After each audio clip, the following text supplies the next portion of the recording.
adobong kangkong. Super yummy and delicious dito guys.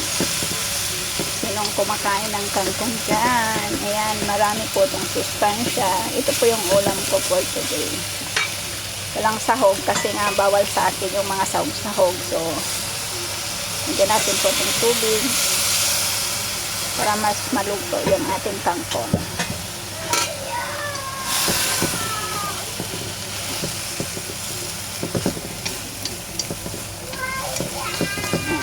Ginisa ko lang siya sa bawang at sibuyas. Tapos lalagyan ko ng toyo. Bawal ako sa mga ano eh.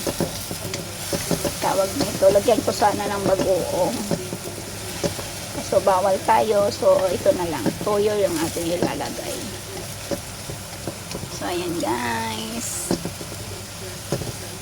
Ito po yung aking dinner. Kangkong.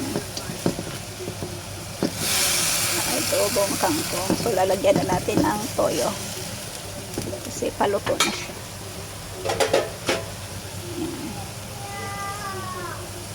Ayan. Super yummy. So,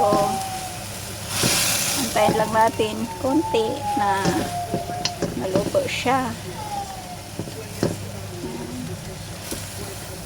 Adobong kangkong, sinong kumakain nito? Kaway-kaway.